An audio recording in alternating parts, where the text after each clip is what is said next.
I'm also a hearing aid wearer. No disability ever gets a oh. Because I'm a hearing aid, what tends to happen, I go for job interviews sometimes and I can see an HR manager in the corner going, tick, tick, tick. This was a comedy night aimed at getting people thinking, as well as laughing. Ishan Akbar uses stand-up to help raise awareness of what it's like to be deaf or have hearing loss. He started experiencing problems with his hearing 10 years ago. He now wears hearing aids, but his condition can present challenges, especially in cafes or other busy places. It can be a bit of a challenge. I mean, my hearing aid, when I go into a very loud environment like this, just goes absolutely crazy because it's trying to work out which noise do you want to hear. So when I'm talking to people, I'm trying to overcome all the noise that I'm hearing and trying to make sure my brain just focuses on the person that's in front of me.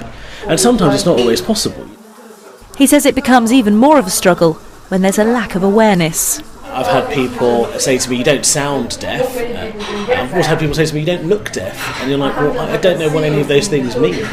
He's not alone in being asked ridiculous questions, as highlighted in this new campaign video for Deaf Awareness Week.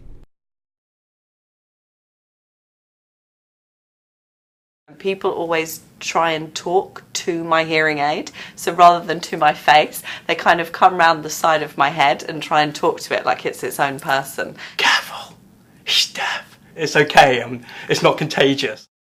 In the UK, 11 million people are deaf or have hearing loss. That's around 1 in 6.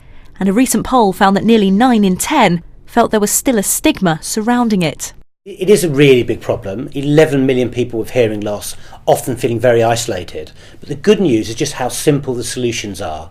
Deaf awareness is very simple, asking people how they like to be communicated with, making eye contact and speaking clearly. It really is that simple.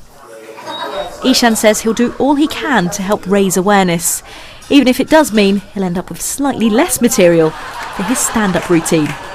Lauren Hall, ITV News. But they're not the only ones that do weird things when they find out I'm deaf.